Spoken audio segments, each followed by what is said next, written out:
Friends, यदि आपका पौधा बहुत वीक है, कमज़ोर है और उसमें ग्रोथ नहीं हो रही है या ग्रोथ होते होते अचानक से रुक गई है, तो आपको प्लांट में 2 से 3 ऐसी चीज़ें देने की ज़रूरत है जिससे कि इसकी ग्रोथ बहुत अच्छी होगी।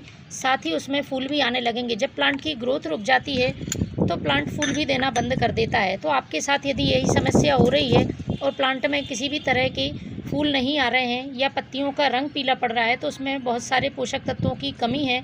तो आज मैं आपको बताने वाली हूँ कि कौन सी 2 से 3 चीज़ें डालने से आपके प्लांट में न केवल ग्रोथ होगी बल्कि बहुत अच्छी मात्रा में फल और फूल आएंगे। तो सबसे पहले आपको ये बात जानना ज़रूरी है कि आखिर आपके प्लांट में अचानक से ग्रोथ क्यों रुक गई है या ग्रोथ हो ही नहीं रही है। क्योंकि प्लांट में जब किसी तरह के इंसेक्ट अटैक होते हैं या जड़ में फंगस लगा होता है तो इस तरह की समस्या होती है, प्लांट अपनी ग्रोथ रोक देता है। जड़ों में फंगस लगना एक बहुत आम समस्या है बारिश के सीज़न में, और इसका हमें पता भी नहीं चलता है। जब प्लांट में ग्रोथ रोकने जैसी या फूल ना आने जैसी समस्याएं क्रिएट होती हैं तब लगता है कि प्लांट में कहीं कुछ समस्या है। तो आपको हमेशा अपने फर्टिलाइज़र को जब आप यूज़ करते हैं तो समय समय पर इस तरह से चीज़ों का इस्तेमाल करना चाहिए कि जड़ में लगने वाली फंगस भी ख़त्म हो और प्लांट अच्छी तरह से ग्रोथ करता रहे। तो आज के फर्टिलाइज़र में न केवल मैं आपको इस तरह का फर्टिलाइज़र बताऊंगी जो कि फूल लाने में मदद करेगा, बल्कि कुछ मैं उसमें ऐसी चीज़ें मिलाऊंगी जो कि आपके प्लांट में लगने वाली फंगस को भी दूर करेंगी या फिर प्लांट में फंगस लगने ही नहीं देंगी। तो आप भी यदि इसका इस्तेमाल महीने में एक बार करते हैं तो आपका प्लांट स्वस्थ, हरा भरा और फूलों फलों से लदा रहेगा। सभी प्लांटों के लिए ये उपयोगी फर्टिलाइज़र है। ये देखिए, इस तरह से यदि आप रोज़ प्लांट्स में डालते हैं तो नई ग्रोथ शुरू होगी, प्लांट में नए फूल आएंगे और ब्रांच की मजबूती रहेगी। देखिए आप कितनी मजबूत ब्रांच है। यदि आपके प्लांट की टहनियाँ मजबूत नहीं रहेंगी तो इनमें फूल भी कम आएंगे या फिर जो बड्स हैं वो ड्रॉप होंगी, क्योंकि कमज़ोर प्लांट में फूल खिलना बहुत ही मुश्किल होता है और प्लांट फूल खिलने से पहले ही कलियां गिरा देता है।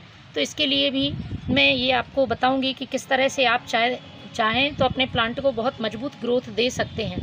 तो मैंने 2 से 3 चीज़ों का इस्तेमाल किया है प्लांट में मजबूती लाने के लिए, फूल फल लाने के लिए, साथ ही पत्तियों को पीला होने से बचाने के लिए और जो ग्रोथ रुक गई है उसको दोबारा से शुरू करने के लिए। तो सबसे पहली चीज़ मैं जो बता रही हूँ वो है ये गोबर की खाद। पुराने गोबर की, सड़ी हुई गोबर की खाद है ये। फ्रेश गोबर की खाद नहीं लेनी है, क्योंकि जो ताज़े गोबर की खाद लेते हैं वो प्लांट को नुकसान पहुंचा सकती है, जड़ें खराब कर देती है, साथ ही उसमें फंगस भी लग सकता है।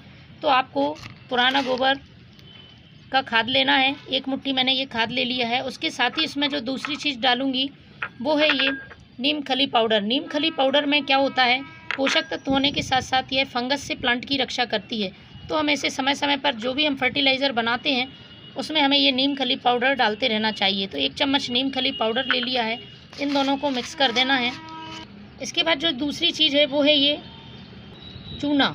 चूना हमारे प्लांट के लिए बहुत ज़रूरी है, उसकी अच्छी ग्रोथ के लिए। जब प्लांट में पत्तियां पीली पड़ जाती हैं, उसकी ग्रोथ रुक जाती है तो कहीं ना कहीं कैल्शियम की कमी होती है। तो कैल्शियम की कमी पूरी करने के लिए हमें समय समय पर महीने में 1 बार चूने का यूज़ करना चाहिए प्लांट में, लेकिन चूने की मात्रा ज़्यादा नहीं होनी चाहिए, बहुत कम मात्रा में चूना को यूज़ करना है। तो 1/4 चम्मच चूना मैंने आधा लीटर पानी में लिया है और इसको अच्छी तरह से मिक्स कर देना है।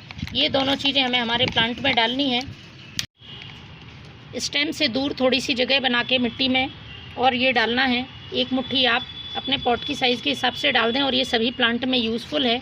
इसके साथ ही और चूने के पानी को अच्छी तरह से मिक्स करके डाल देना है। आप देखेंगे कि कुछ ही दिनों में आपके प्लांट में बहुत अच्छी ग्रोथ हो रही है और प्लांट फूलों से भर गया है।